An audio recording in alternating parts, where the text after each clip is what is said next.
Namaste everyone. Welcome to Advaita Vedanta Satsang House. The ongoing sessions are offered by Binduji on Bhagavad Gita. We are in our third class. All the replays, the earlier two and the inaugural talk is available on YouTube channel Advaita Retold, or you can look up the replays in Clubhouse and you can catch up on it. For housekeeping reasons, we'll close the chat and hand raising. And in about an hour or so, Binduji will transition into Q&A, at which point we'll open up the hand raising and chat. Over to you, Binduji. Thank you, Prakash. Welcome everyone for the continuation of chapter 1 from the 7th shloka onwards. Let me do the invoking.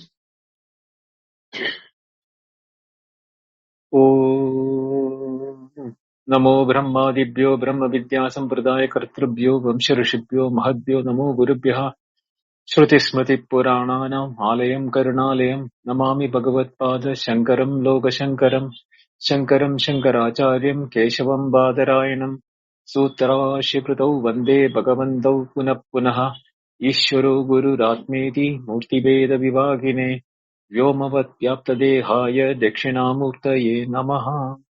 Shri Guru Pyo Namaha. The Bhagavad Gita Dhyana Shloka, the last one. Yam Brahma Varunendra Rudra Marutaha Stunvandi Divyai Stavai Vedai Sanga Padakramo Panishadai Gayanti Yam Samaga Dhyanavastita Tadgadena Manasa Pashyanti Yam Yoginaha Yasyandam na vidussura suragana Devaya tasmai namaha Devaya tasmai namaha Devaya tasmai namaha. In the last class, we completed up to the 6th shloka, where in reply to Dhritarashtra's question, what did my sons and Pandu's sons do in the Kurukshetra war? So Sanjaya is narrating what has happened there. So the beginning is where Duryodhana is going to his chief architect of the Vyuha or the arrangement in Drona. So Acharyam Upasangamya. Acharya means Drona. Drishtva tu Panduvanikam Vyudam Duryodhanastada Acharyam Upasangamya Raja Vajanam Abravit. Raja means the Duryodhana is the Raja of Hastinapura at that time. So we saw he narrating the list of warriors and kings and chieftains who are assembled on behalf of Pandavas. Now from the 7th verse onwards, 7th shloka onwards, he is going to narrate his side. So 7 to 20th is his side. Only 1 to 6 is for the Pandavas. So you can understand the size of the two side armies. Within 6 verses he has completed Pandavas, whereas from 7 to 20th he is going to narrate the Duryodhana's army. Asmakam tu vishishtaye tan nibhodad dvijottama nayaka mama sainyasya samjnartam tan bravimite.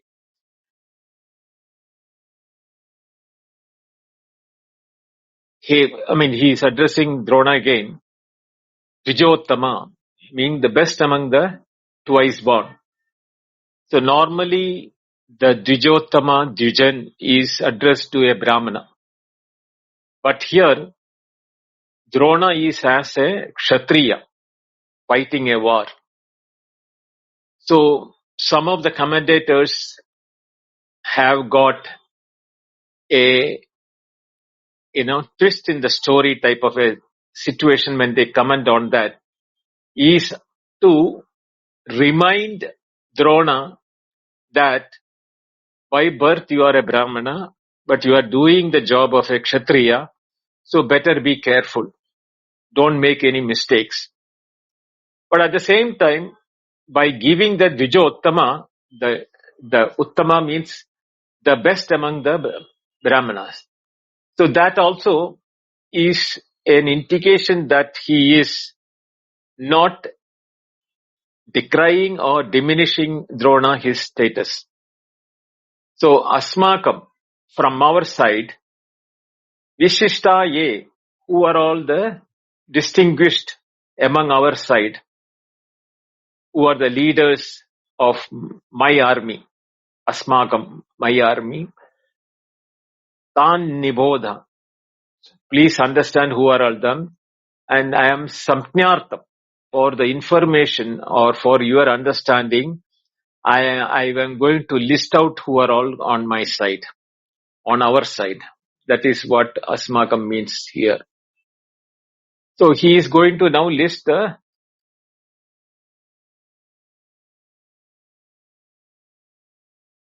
chieftains, kings, and the people who are on his side. Bhavan Bhishmascha Karnascha Kripascha Samatinjaya Ashwatvama Vikarna Saumadatting Stataivacha. Bhavan, you are the leader. You are the one who has made the formation of this army. So he is addressing him as yourself. Then the senior most among their side is Bhishma. So Bhavan Bhishmascha. Then among the order of valor, he is placing Karna as the topmost. So after Bhishma, he places Karna. Then the rest, Kripa, who is as Samadinjaya, as won many wars. Ashwattama is Drona's son. So he is giving that name, Ashwattama. Vikarna, and also the son of Somadatta, Saumadattischa, Tathaivacha. So these are all the list of characters which are being mentioned by Duryodhana to Drona on his side. Anyecha Bahava Shuraha Madarta Tyakta Jivita Nana Shastra Praharana Sarve Yuddha Visharada. Anyecha Bahava, and many are the other heroes. He is going to list them, but he is making that what is the purpose for their arrival here. Shuraha, they are all very heroes and have determined to give up their life for my sake. Madarte Tyakta Jivita. Madarte means for my sake. Tyakta Jivitaha means is an adjective. They are willing to give up their life for me. Nana Shastra Praharana. Armed with many shastras, mean many weapons and missiles or spears, etc. Praharana means normally throwing ones, like the hammer, the spear, or anything which can be used as a missile to hit the army from a distance. Shastra are the one which are used with the power of bow and arrow, etc. Sarve Yuddha Visharadaha. All of them are skilled. Visharada means skilled, well skilled or extremely trained. Yuddha Visharada means in the war or in battle. So he is now going to tell who are they. He has given some list. Before that, he is making a comparison. Because he gave the list Bahava, which shows that innumerable is the number. So he is making a comparison of between Pandavas and Kauravas. Aparyaptam tadasmagam balam bhishmabhirakshitam paryaptam tvada mitesham balam bhimabhirakshitam. Now this word paryaptam aparyaptam can be treated in two ways. Paryaptam can be limited. Aparyaptam can be unlimited.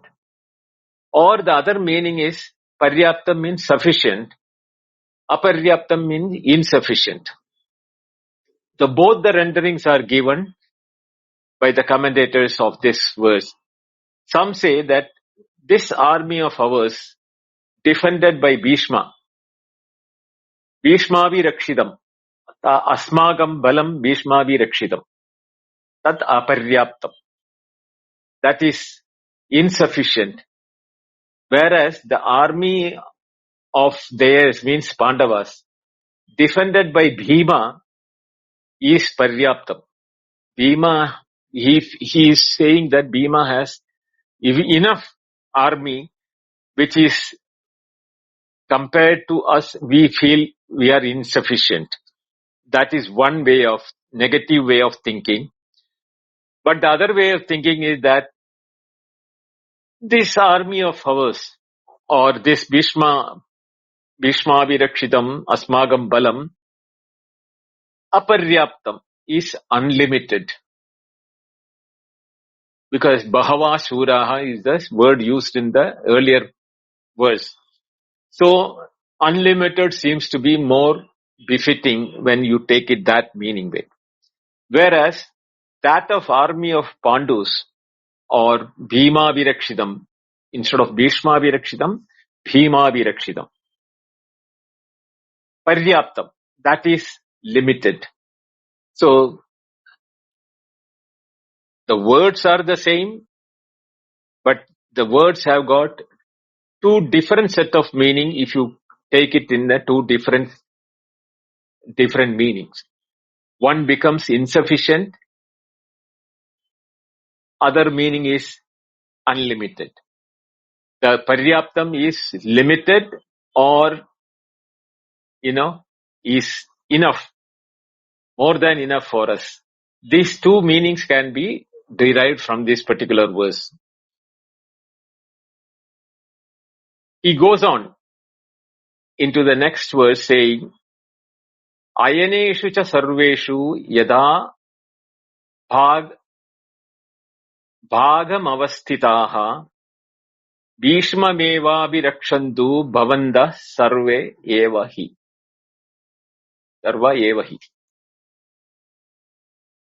Ayaneshu means in the strategic points wherever,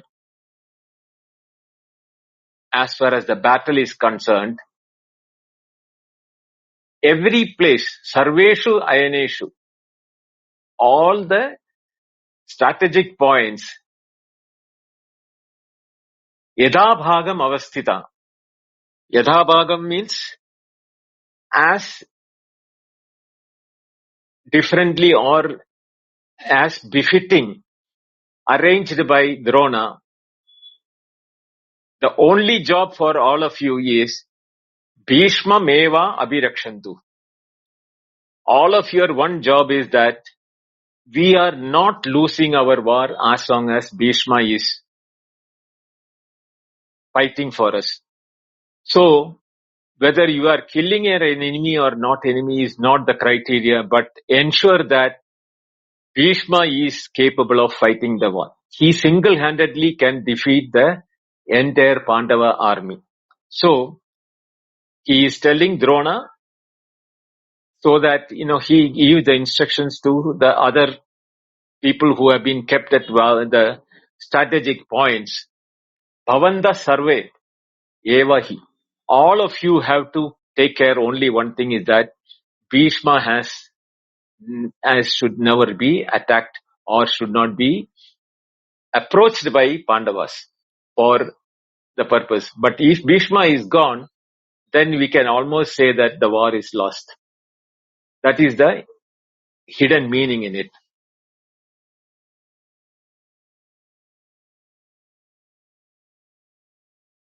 Tasya, next one, the 12th verse is, Tasya Sanjayana Rasham Kuruvriddha Pidamaha Simhanadam Vidagnascha Shangam Dagnau Pratapavan.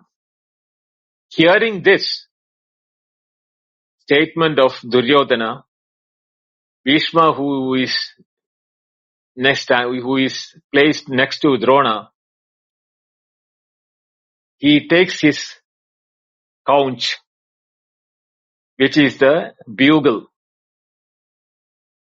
and he is the senior most of the Kauravas because he is the grandsire or the grandfather of Duryodhana. Not only he has the job to cheer Duryodhana, but he has to he is the senior most among both the Pandavas and Kauravas. So he is the one who can take the call to announce that the war has begun. So he Simhanadam, the conch of Bhishma sounded like a roar of a lion ready to attack, which gives the courage to the army in both sides, and giving the war cry for the Pandavas to hear and Duryodhana to feel, confident that yes, Bhishma is ready for the war. It's not that he is thinking twice or anything like that. So that is the beginning of the war cry. When that was done, Ataha, then following Bhishma, Shangascha, Veryascha, Panavanaga Gomukaha, Saha Saivabhyam Adhyanda, Sa Shabdastat Mulo Abhavat. Shankascha, Veryascha. The conches and the beri means the kettle drums or the the drums of the war, and all type of instruments, including cow horns and different. Panavan means drums. Gomukha means the cow horn, also used as vehicle, and all of them forth quite suddenly, and sound was tremendous. Everybody started their own instrument, what is they are famous for, because each one has got his pet instrument before fighting a war. So when Bhishma did this, others also joined Bhishma, not only from the Duryodhana side, it's also from the Pandava side.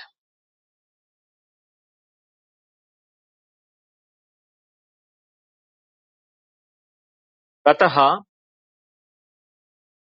Shvetairha Yair Yukte Mahati Syandane Stitau Magdhava Pandavas Chaiva Divyo Shangau Pradabmadhu.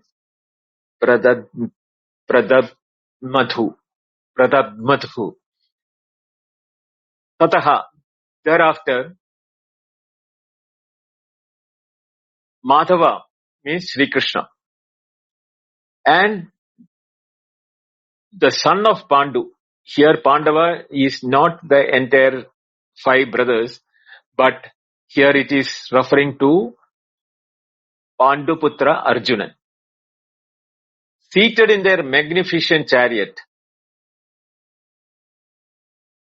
Sandane Stitau, Mahati Sandane means chariot.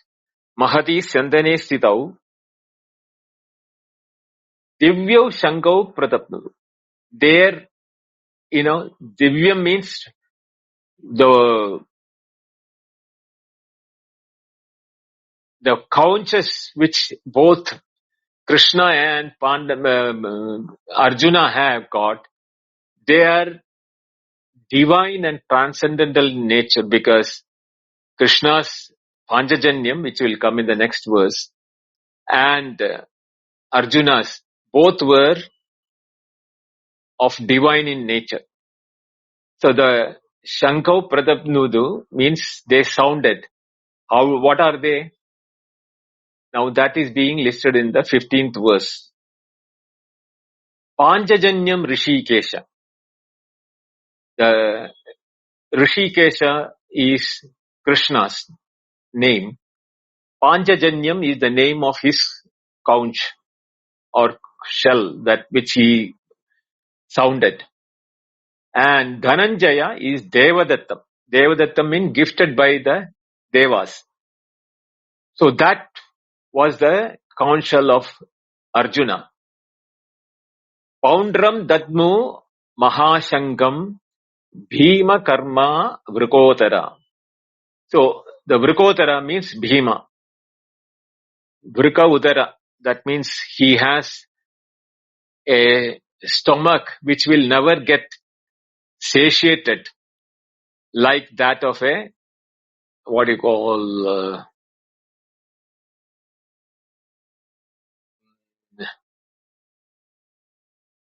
that if it's not a fox, it's a wild animal which is never, happy with anything what it eats. So udaram yasya vrakaha. Yes. So that is the nickname for Bhima, because he is always hungry. If you have read Mahābhārata, you would have known that. So when Krishna did Panchajanya and Devadatta was done by Arjuna, Vrikotara means wolf. The wolf, like not jack, the fox. It's a wolf. And doer of terrible deeds, who Bhima Karma. That Bhima Karma means one who does big actions. Because any action done by Bhima, that is why the name also Bhima was given to Bhima, the third son of Kundi. And he is never happy with the food, whatever he is being given. There are a lot of stories regarding that in the Mahābhārata, which I'm not going to narrate it here. So then comes the other two brothers, Nakula and Sahadeva. Ananda Vijayam Raja Kundi Putro Yudhishthiraha. So the senior most of the Pandavas, Yudhishthira. Ananda Vijayam is the name of the shell, the conch which he has blown, Yudhishthiraha. Nahula Sahadevascha Sukhosha Mani Pushpakau. Nakula and Sahadeva, the last two sons of Pandu, Sukhosha and Mani Pushpaka respectively, they also blew their conches. So that means it's virtually saying that every one of them are now prepared to take on the enemies on the respective sides. That is, the readiness has been declared by this.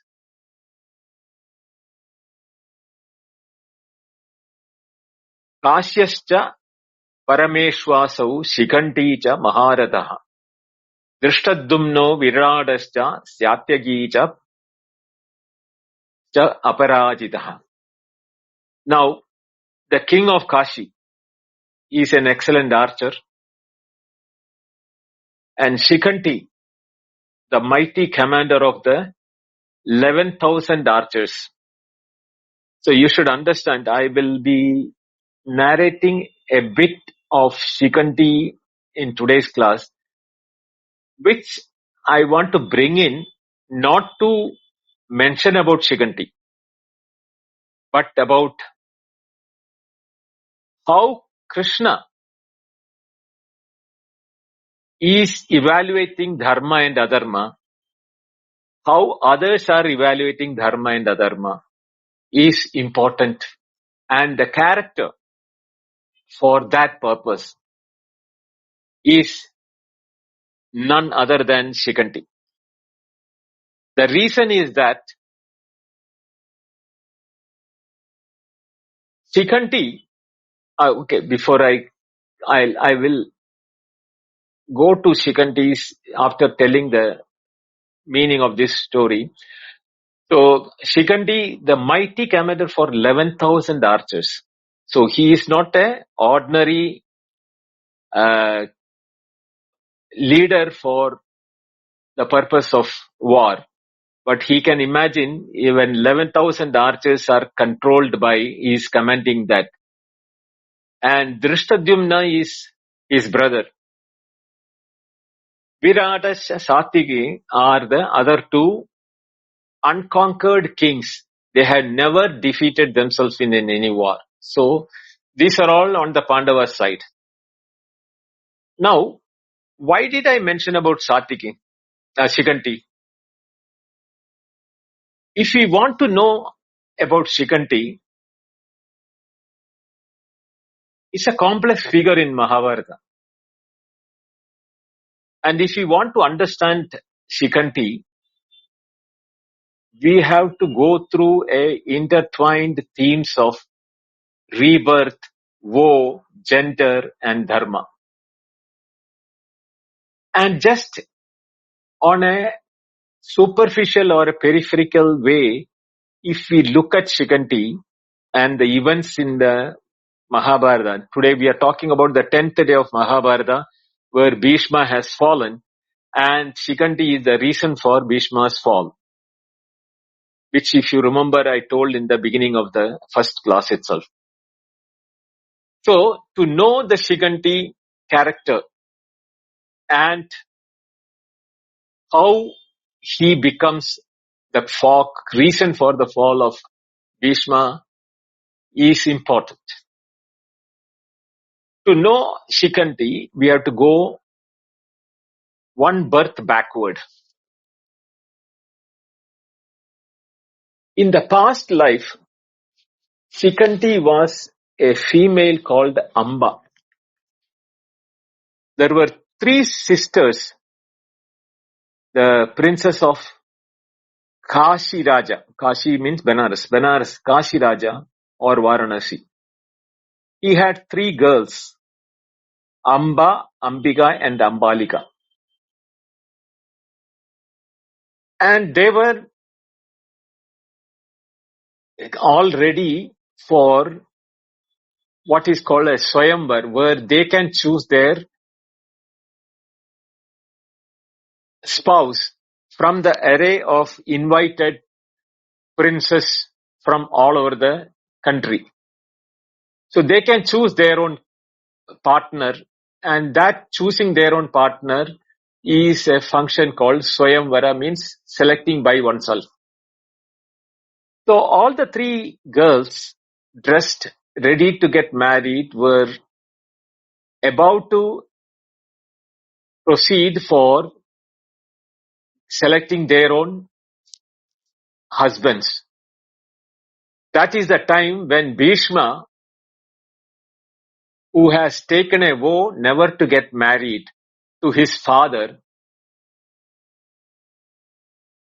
Shantanu, comes and takes away all the 3 girls by force for his brother Vichitravirya. Vichitravirya is the father of the blind king Dhritarashtra and Pandu. So for that purpose, he took away all the 3 girls to get married to Vichitravirya. And Bhishma himself is not interested in marrying, so he has no interest in any of the girls. But what happens is that when they were proceeding, the senior most girl among them, Amba, reveals that she already is in love with Shalva. And she tells this to Bhishma, that you are doing an injustice. By mind, I have already betrothed myself to Shalva. Therefore, I can't get married to your brother Vichitravirya. So Bhishma understands that and releases her and say, okay, if that is the case, you can go and get married to Shalva. But when she returns back to the place of marriage, Shalva rejects her, saying that you have been abducted by Bhishma and I will not take a rejected person for me to be my wife. So she was neither there nor here, and she was heartbroken. Then Amba goes back to Bhishma and pleads, saying that this is what has happened. Now you have to marry me. So Bhishma says, no, I am bound by my vow celibacy to my father. Therefore, I cannot marry you. So, humiliated and wronged by Bhishma, Amba vows to take revenge on Bhishma. And she says that I will take revenge on Bhishma. Unable to fulfill this as a princess, she performs severe tapas and self-immolates herself with a boon to be reborn as a cause for Bhishma's death. Now you understand that, why Bhishma's death is in the hands of a person is taking, because he has got a boon that he can be born, she can be reborn as a Bhishma's death. But she never realized that when she asked the boon, she didn't ask that I should be born as a man to revenge Bhishma. So Śikhaṇḍī takes rebirth, or Amba is now born as Śikhaṇḍī, as a daughter to Drupada of Panchala, where later Draupadi and Drishtadyumna are born under a yajna. From the fire they were born, Draupadi and Drishtadyumna. So Śikhaṇḍī is elder sister of Draupadi or Drishtadyumna. But what happens is that, born biologically as a female, since Drupada or Panchamala did not have a male child for the kingdom, before he was blessed to do this yajna to get 2 children, he brought up Śikhaṇḍī incognito as a male child for the political necessity and the dynasty to continue. And later, through a divine intervention, as a narration for the reason for the girl's sex change into male, because she was even though female, she was acting like a male. So she herself was feeling it miserable. So she takes a yajna or a tapas and asks for a male body. So Śikhaṇḍī has now been given a male body, physically became a male. From that boon is being given by a yaksha called Stunakarna. So, Amba, born as Śikhaṇḍī, a female, now becomes a Śikhaṇḍī, a male, with the blessing of a Yaksha. This epic treats this not as an illusion or a disguise. You should understand that. But as a real transformation sanctioned by karma and the gods. We should understand that. It is not that she disguises herself as a male, but she transforms herself due to the karma, which is the tapas which she did for the Yaksha, and the blessings given by the gods for rebirth, to take revenge on Bhishma. Now, why did Bhishma not fight Śikhaṇḍī? Because Bhishma had taken a vow that he will never fight a woman. Even though Śikhaṇḍī has now transformed into a male, the whole world knows that she was born as a female. Therefore, he considers Śikhaṇḍī as someone who had once born as a woman. So what happens? Even after Śikhaṇḍī becomes a male, Bhishma refuses to fight Śikhaṇḍī, which is now a male. Recognizing, because Bhishma understood that Amba is reborn as Śikhaṇḍī. And this war creates the very decisive opening in the Kurukshetra war, which becomes the reason for Bhishma's fall. Now, on the 10th day of the battle, Krishna, our main character and our main Jagat Guru, who has all the knowledge, tells Śikhaṇḍī to march forward towards Bhishma with his,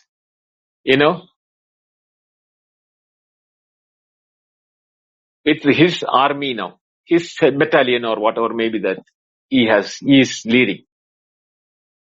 When he sees Śikhaṇḍī is approaching, Bhishma puts down his weapon, saying that I will not fight a woman.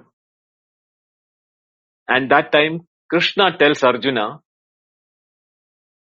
you now use your bow and arrow from the backside of Śikhaṇḍī and shoot down Bhishma. You will otherwise not get a second chance to win Bhishma. This is the only chance you can get for making Bhishma fall. This is an instruction from Krishna.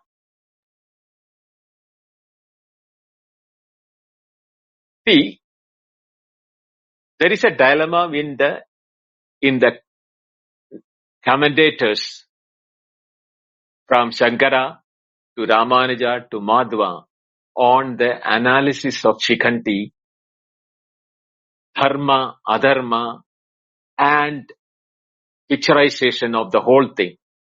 It's a beautiful analysis which is required for us to understand, because then only we will be able to appreciate Bhagavad Gita from Krishna's viewpoint. Otherwise, the whole Mahābhārata and the incidents and the,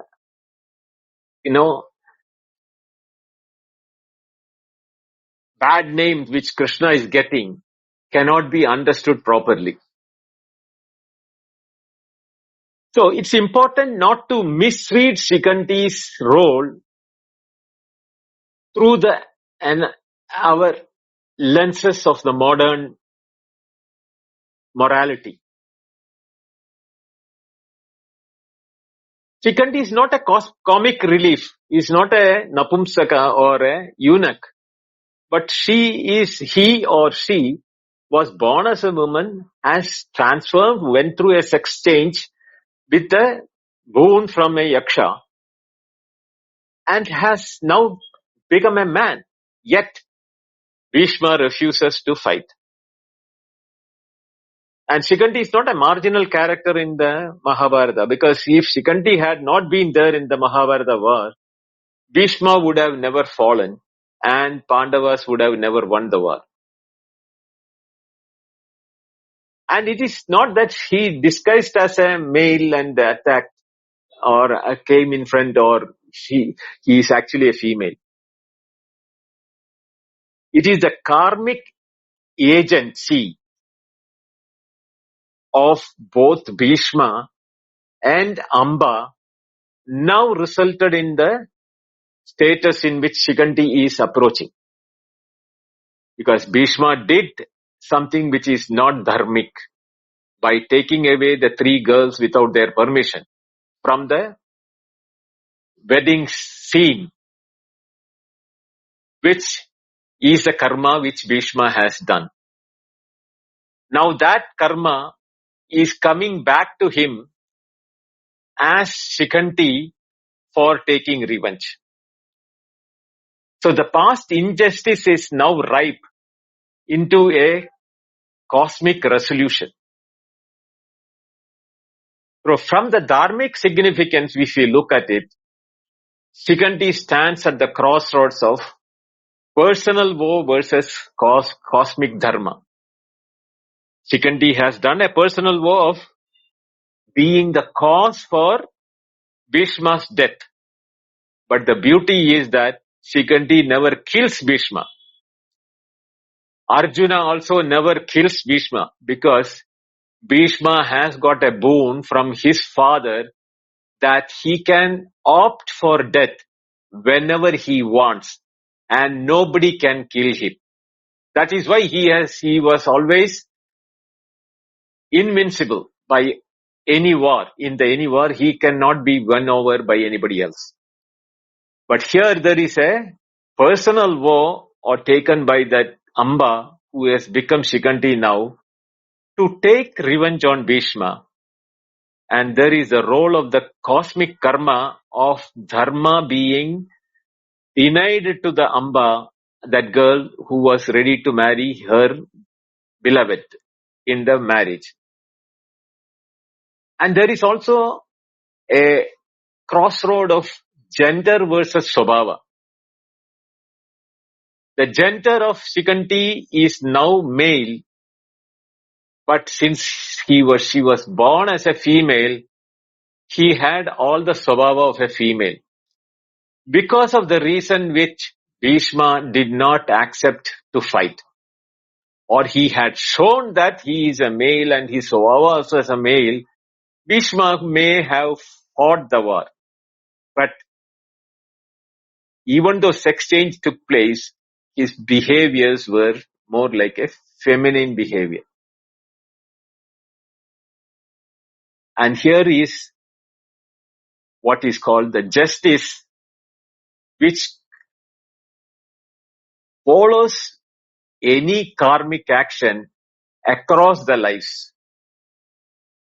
So the previous life of Amba needed justice, which is now being followed in the subsequent life. Bhishma is continuing from the same thing. So dharma is not reducible to surface categories. We should understand that it's very difficult to, how do we evaluate dharma? So how does this aspect of particular incident of Śikhaṇḍī play out between Shankaracharya, Ramanujacharya and Madhvacharya? All the 3 are important.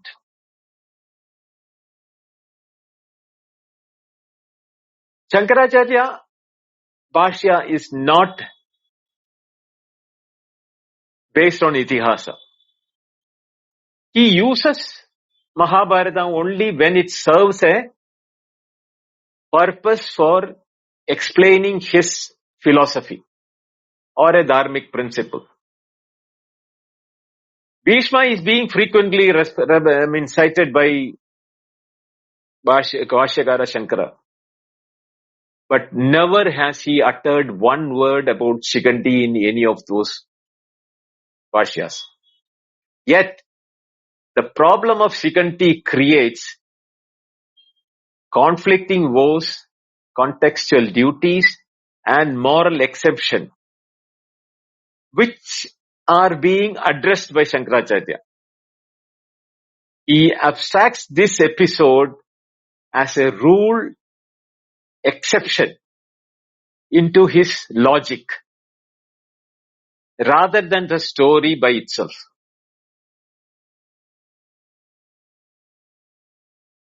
Now, Bhishma, when we look at it, is bound by the vow of dharma, which he has done to his father, etc. So, Shankaracharya often invokes Bhishma for example as a niyama dharma, self-imposed woe, because of which he has to go through these things.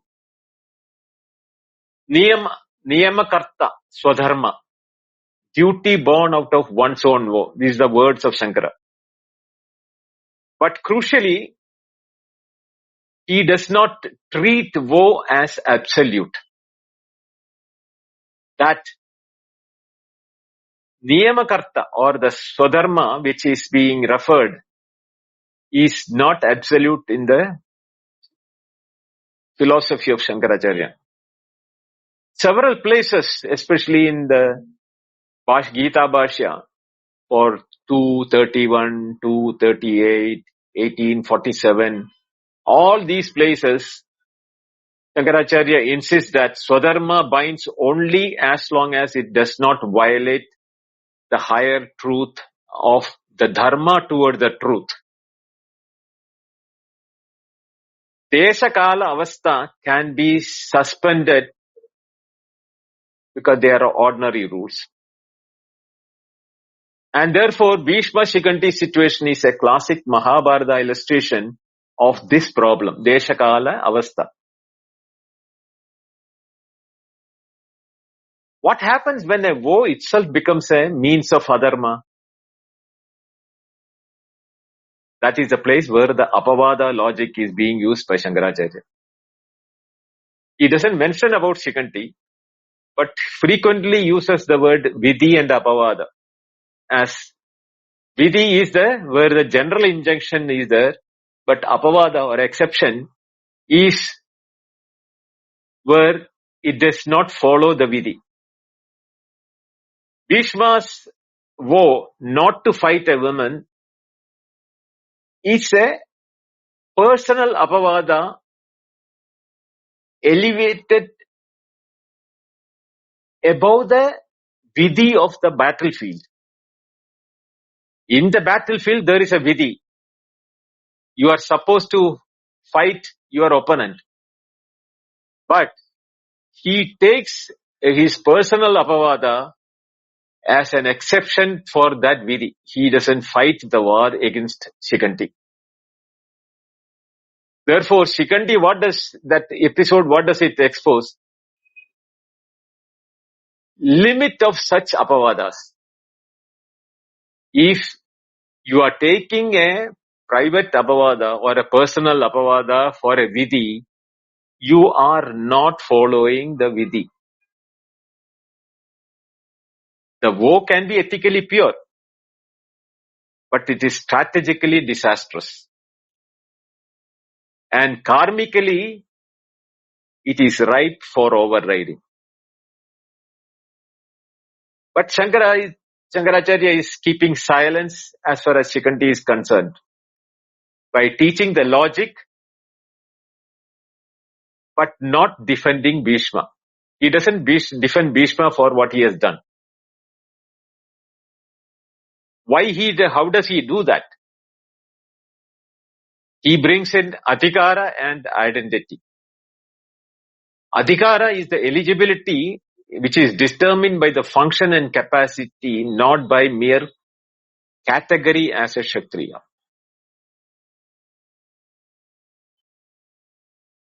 This is explained in the Sutra Bhashya 1.3. Also in the Gita Bhashya of the 3rd and 13th chapters.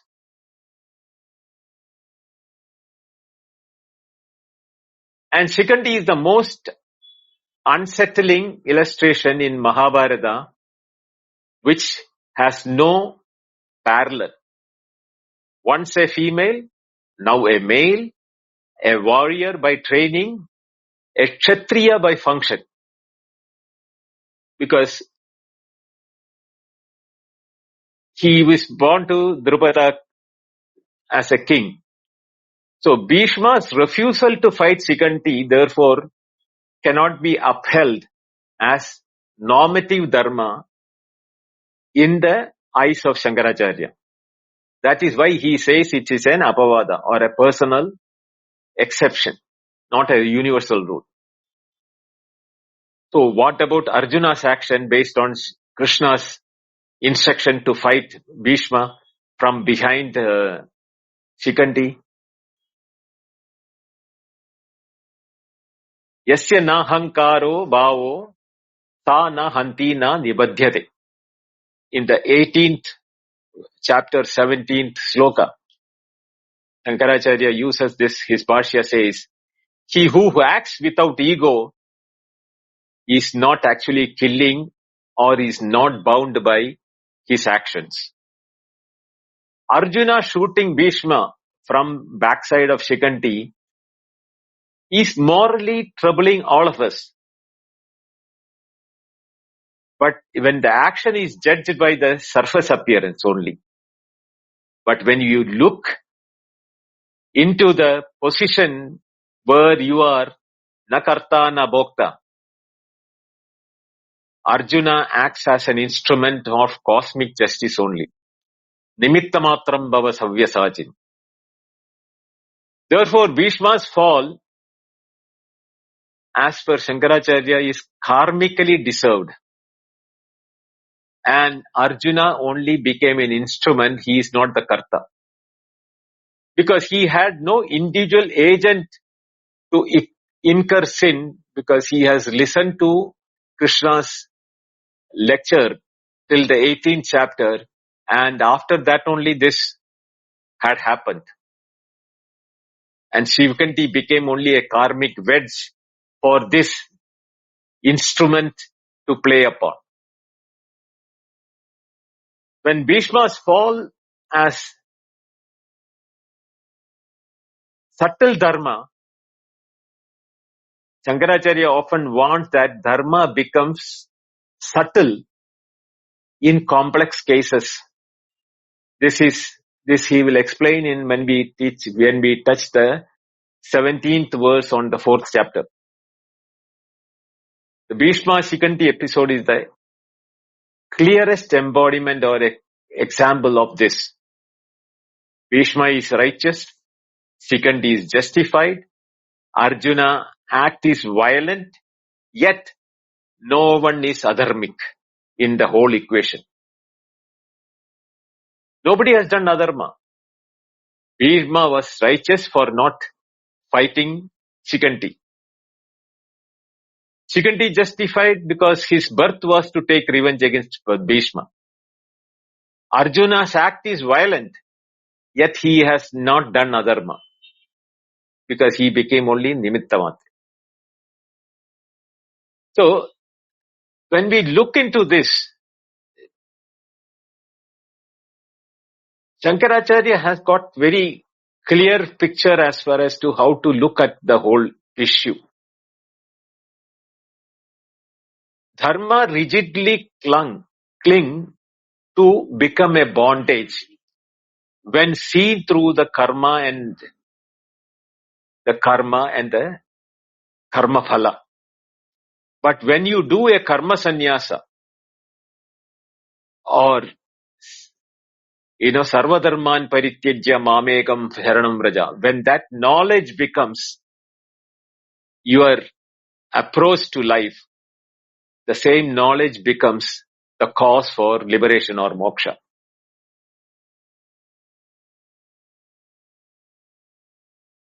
Now, I have not touched upon the Ramanuja version or Madhva version. Both of them, Ramanuja has taken a stand that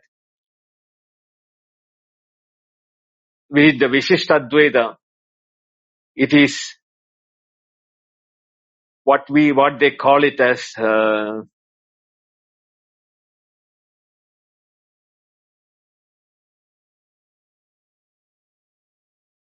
what they call it as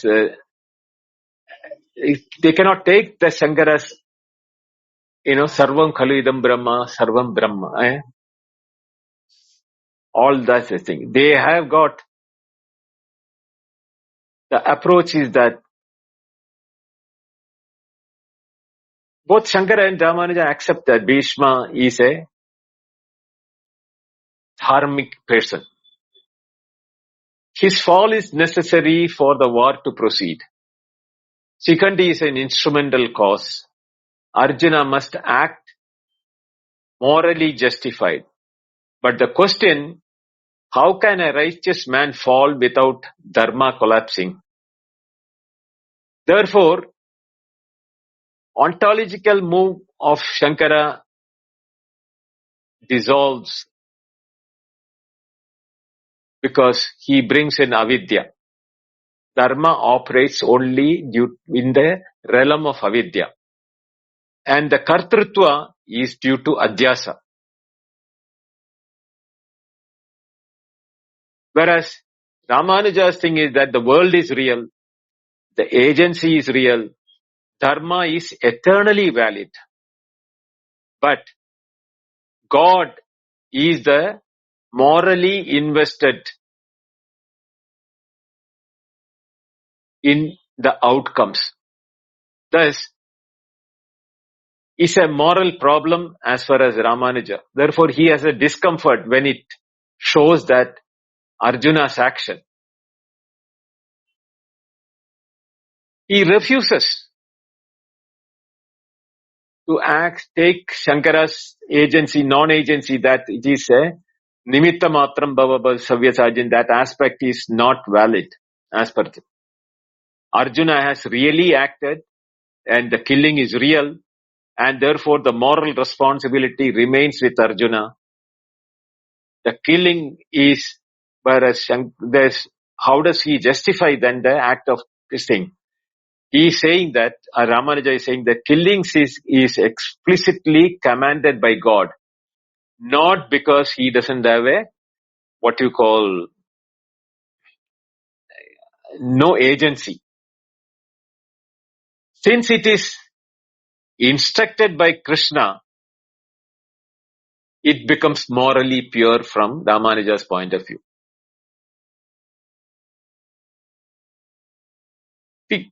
So you can see that philosophers have used their pet ideas to fit the story to their philosophy. Shankara has done from his point of view of akarta bhokta, non-doer, non-enjoyer thing. Ramanuja says that it is Krishna who has ordered, so therefore it is not an adharma. So the whole issue of Shankara, when he says that dharma binds, Ramanuja says that dharma is not binding if it is a God's will or is an instruction of God. And on Śikhaṇḍī himself, Ramanuja is silent. He doesn't say that. Never philosophically foregrounds on Śikhaṇḍī, avoids using him as a dharmic example, nor does he universalize the case of Śikhaṇḍī can be applied to other places. Because Śikhaṇḍī's character destabilizes whole morality there. Fixed adhikara, clear moral agency, gender-linked duty, that is central to Dharma Shastras. Whereas Shankara lets this dissolve into Nama-rupa, saying that this is a part of avidya, this is Nama-rupa. So, structurally, if you look at it, the reality of the world is ultimately false from Shankara's point of view, whereas Ramanuja says it is really, ultimately real. Whereas the agency is adhyasa for Shankara, or superimposition. Whereas there is no adhyasa, it is, agency is real. Arjuna has done the act. Now when it comes to dharma, it is binding and preparatory at the avidya level for Shankara. Whereas for Ramanuja it says, dharma is eternal because it is an expression of God. And Arjuna's killing action, as per Shankara, it is a appearance of killing. He has not done real killing. Whereas Ramanuja's point of view is that it's a real commended act based on Krishna's advice. And Bhishma's fall, as per Shankara, is a karmic exhaustion within the avidya. Whereas Ramanuja says it's a divinely permitted necessity for the war to end. Śikhaṇḍī, as per Shankara, is an incidental character. And Ramanuja doesn't comment on that and says that it must be a problematic anomaly. That doesn't even touch the subject. So these are all fundamental things when we go into the stories of characters like Śikhaṇḍī in this thing. And the philosophies which are getting twisted by commentators for their own pet ideas. If Advaita is your pet idea, you will turn Krishna's words to meet that. Or if you are a Vishishta Advaiti, you will turn it as Krishna's advice. Or if it is Madhvacharya, you will take it as Vishnu. It is, the difference is real, the Jiva Veda and Vishnu from that point of view. So there is a lot to talk about it, which I am not planning to talk now. So we will continue with the further verses in the tomorrow's class. Let me stop here today's lecture. Om Purnamada Purnamidam Purnat Purnamudachyate Purnasya Purnamadaya Purnameva Vashishyate. Om Shanti Shanti Shanti. Harihi Om. Shri Gurubhyo Namaha. Harihi Om. Thank you. Dhanyawad.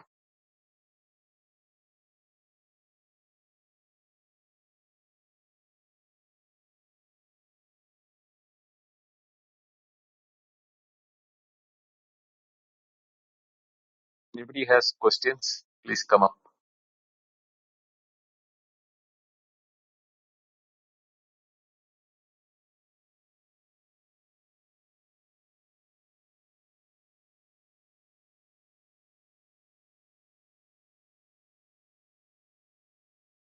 I have opened the hand raising.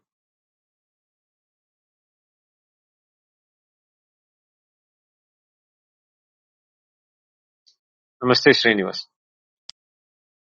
Namaste, Binduji. I think today's session is super interesting. I think one thing is, because there is a common thing, like I hear among the others, that they think that people who have a Siddhanta, that the world is an appearance and the agency is a abhasa or adhyasa, they don't have any right to talk about dharma. So this is how it gets so much diluted.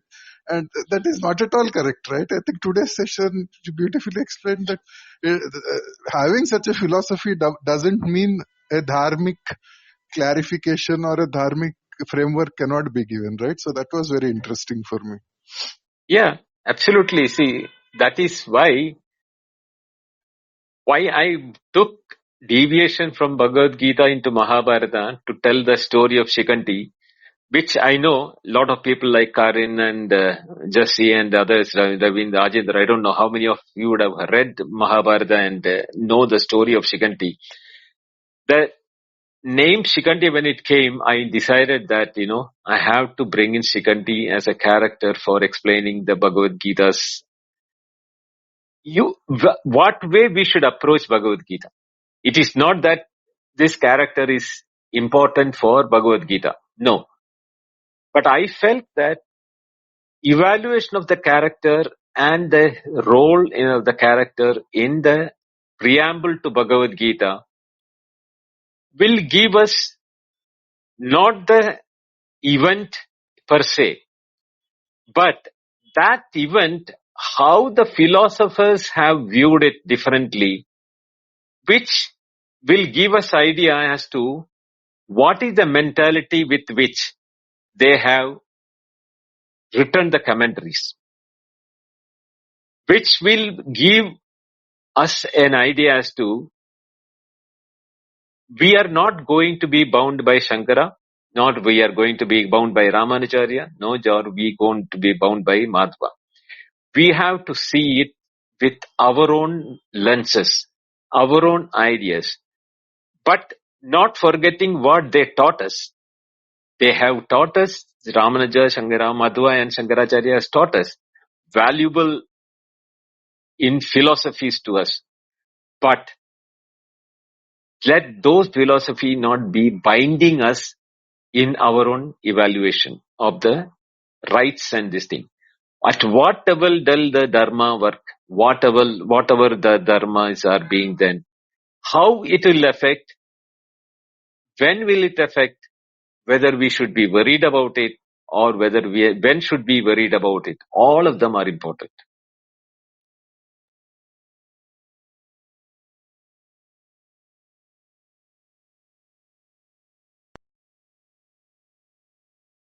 Hello. Namaste, Karin. Oh, namaste, Binduji. Srini Prakash. I was listening to this, and it does, because it is hard to talk about it and to predetermine the action one is going to do when placed in a situation like that. So it is the predetermination that puts one into bondage. So whatever the action is going to be in that moment is the right action, because you cannot, as long as you keep on evaluating the action on forehand, most of the time I have found through experience is when you think about it, it's always different than you think. So the action, what was happening in the battlefield, he was trying to predetermine the right action by looking at the moral outcome, and he felt bad about that. So, but isn't it true that it is better not to predetermine? You have to accept that killing is bad. Morality tells us killing is bad. But in some cases, it depends on the circumstances. So you'll never know. As long as you know for yourself that you're always choosing the highest part, that is the part that is going to come out, right? Right. See, the moral compass, at what level it operates and what level it should be guiding us and what should be our, direction with which we should be always working towards. All these becomes important in our life, day-to-day life. That is why I say Bhagavad Gita is a handbook for us.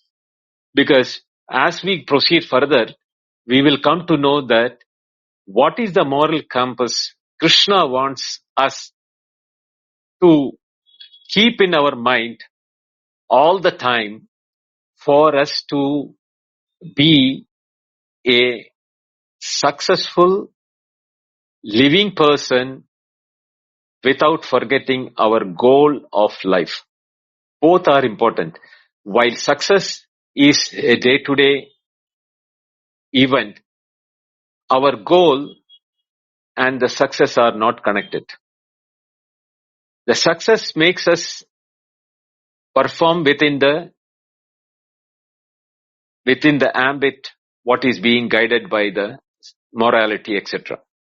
But our goal is not directed by morality. Our goal has a different purpose. These two are very categorically divided by Krishna when it comes to the advices in the Bhagavad Gita. We will see it as we proceed.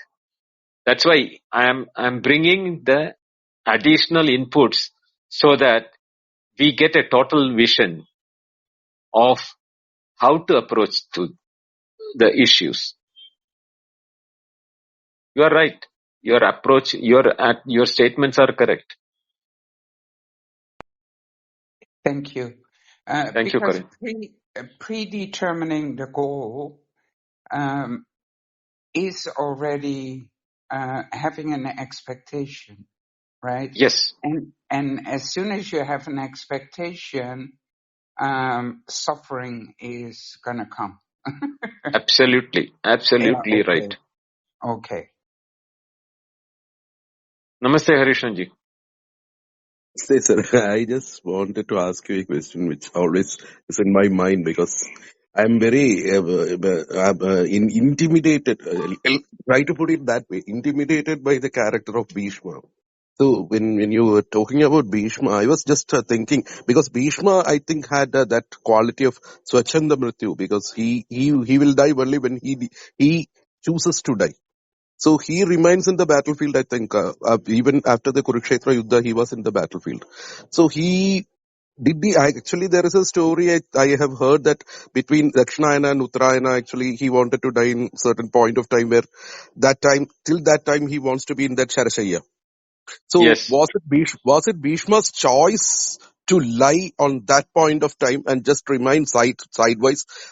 In that case, whether he was inclined to see that Pandavas should win, and he chose that way. How would you take it? Because as you told, it's a very complicated. It gets very complicated when you think from Bhishma's perspective of Mahābhārata. So just wanted that was just a curious question on my side. Thank you, sir. See, he had a boon from his father for, taking the vow of celibacy and giving the, saving the father from the situation of predicament with that father of Dhritarashtra and Pandu. Virochana was born out of that fisherwoman, right?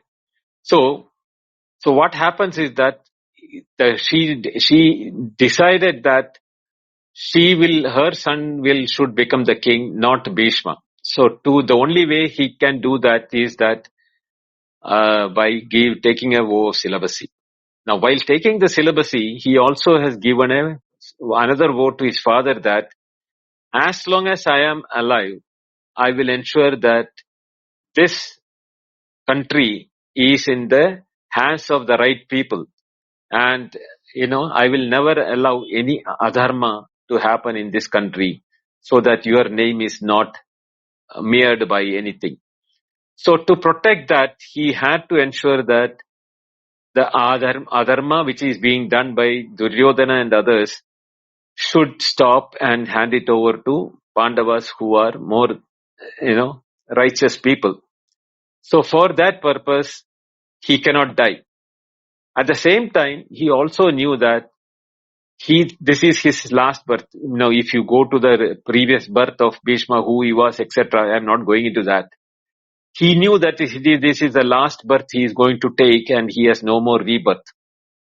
And to complete that, he has to die in the Uttarayana. Then only he will have a Veeramrityu and go to Swarga. For that also he had to stay back till the Uttarayana comes. So there were two purposes for his lying on the bed of arrows. One is he has to wait for the war to be over. He had to give the advice to Yudhishthira how to be the rightful king, a dharmic Raja with all the dharmas. And that advice had to be given to Yudhishthira. And then he had to see the Uttarayana sunrise, the first sunrise of the Uttarayana. And that is the time when he asked for water and Arjuna uses his arrow to drill a hole in the mud and the earth where a spring comes out and gives water to Bhishma. So these are all the picturization of the final moment of Bhishma. The purpose is all narrated in the Bhagavad and the Mahābhārata if you read it very carefully. The problem is that we don't read it fully. We read here and there and then try to, connect the missing link which we have not heard. So it is important that we, as people who listen to the Indian civilization and the Indian culture, we should be familiar with our stories.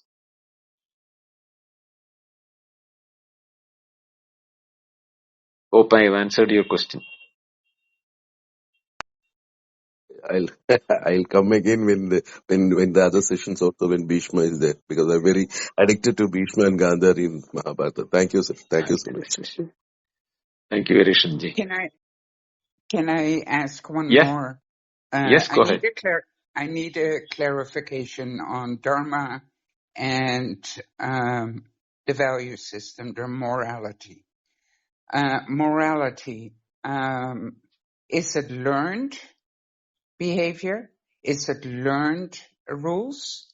Or does it belong automatically? Is it inherent in dharma, godlike dharma? Okay. Karan, to explain this reply to you, I will have to completely explain the Bhagavad Gita. Because the Bhagavad Gita, the 18 chapters have to be studied verse by verse for answering that. Because there are specific references to dharma. And what is swadharma? That means one's own dharma. What is the other dharma? What is the dharma as a king? What is the dharma as a man in the society? As a dharma as a female in the society? Everything is different dharmas. So there is no one word dharma can, equate to. Whereas morality is based on the society. And that is not dharma, what we are talking about. So to simplify your question, these two are entirely different. No, okay. That makes sense.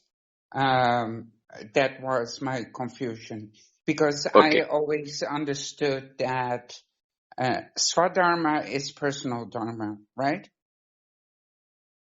Yep, the word meaning is personal dharma. Yes, you are right. Yes. Okay. But what is the context? That also you have to say. It's not a context because swadharma, if it is personal, it is all learned behavior then, right? Because we learn being human by being in the world, no? Now I'll tell you, Karin, a hypothetical question. Okay. You, as a personal dharma, you decide not to hurt or kill anybody. But I first have to know the difference, because when we're children, we don't know that difference. Because if I want that ball, I hit the other kid and I want that ball. You can't have it. So you don't know the difference between right and wrong. Right. Right and wrong is different. That is why where the morality comes. Whereas dharma aspect is that as a principle, dharma is a principle. You take a stand that you will not hurt or kill anybody. But at the same time, there is the same swadharma tells you for your own safety, you can kill. The battle. Now, okay. Yeah. Now, both comes under the Swadharma. Whereas, right and wrong decision is based on the situation. Okay. It is a highly complex narration. That's why I said I'll have to explain the entire Bhagavad Gita to you to know that what is that. Well, you're doing that in the next next week, so we're good to go. Thank you, Karan.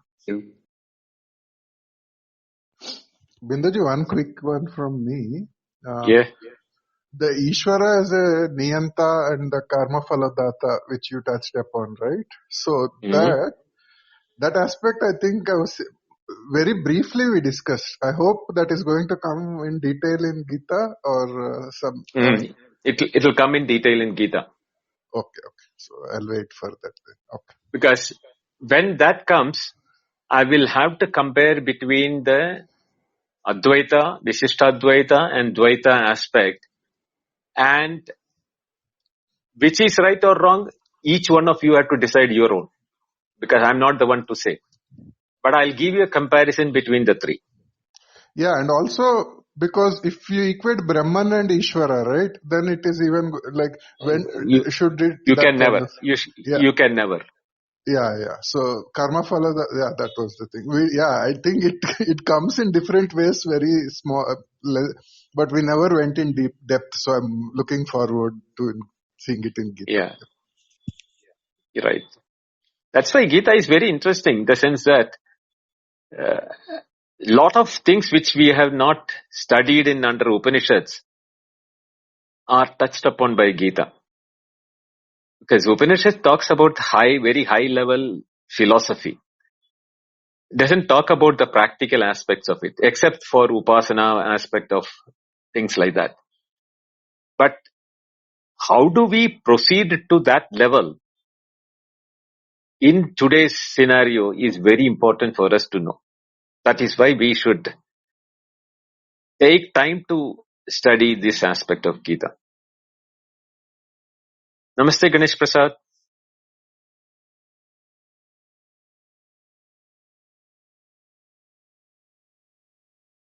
Ganesh Prasad, namaste. You are muted. Yes.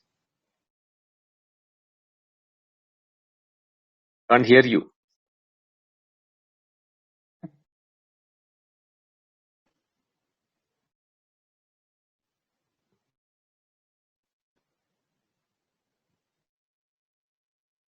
Am I audible, Binduji?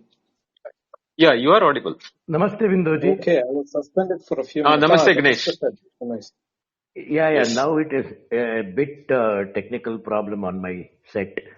Okay. Now it's okay. Right. It's very curious to listen to all of you today.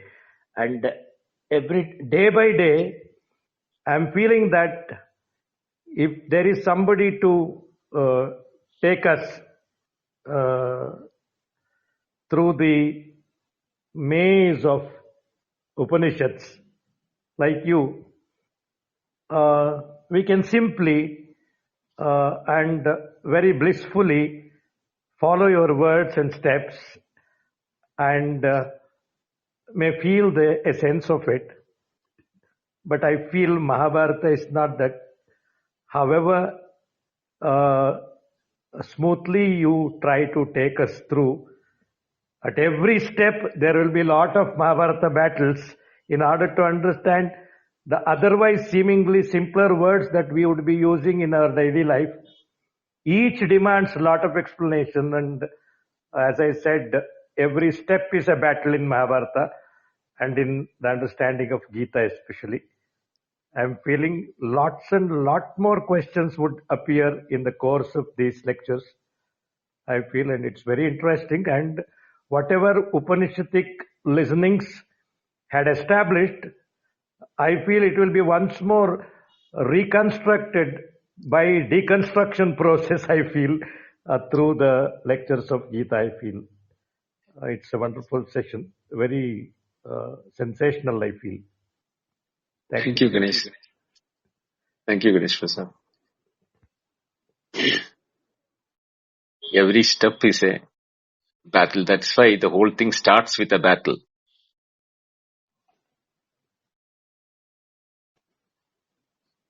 It's really the battle between the dharma and the adharma. Yes. Yeah. Okay.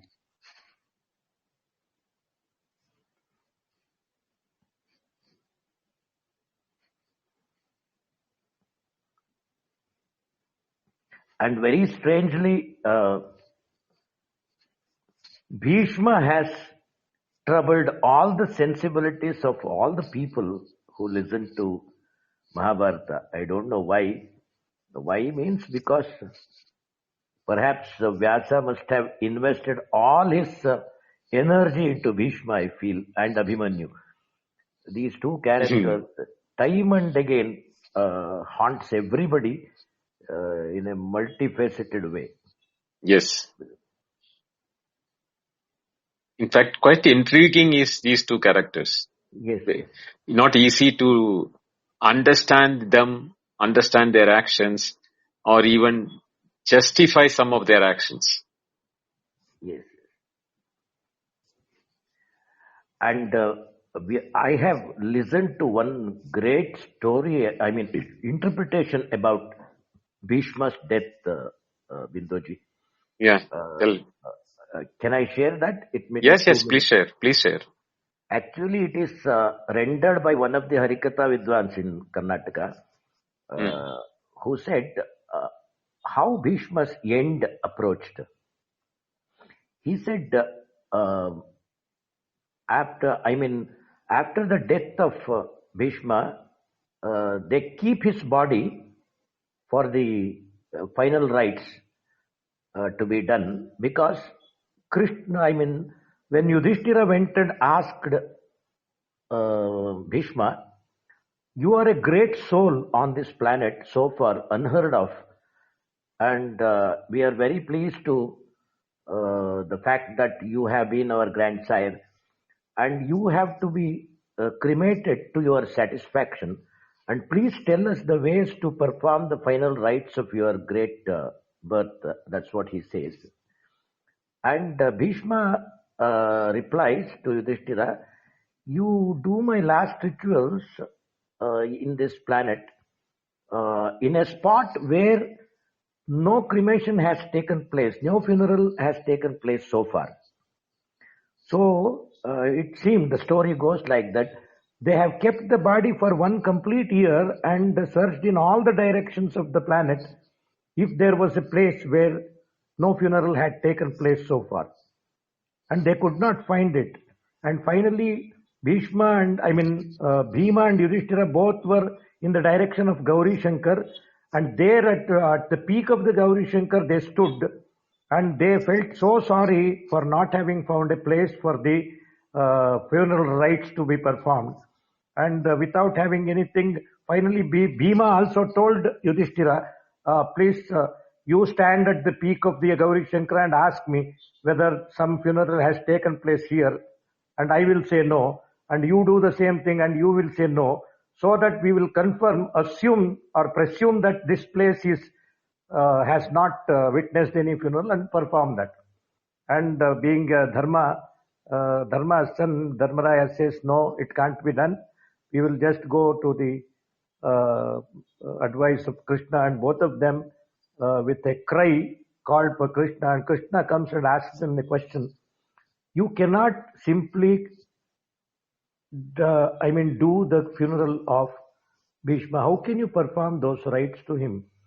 And he says his Parthiva Sharira is made of 5 elements, because the blood has completely spilled out by being on the Sharashaya.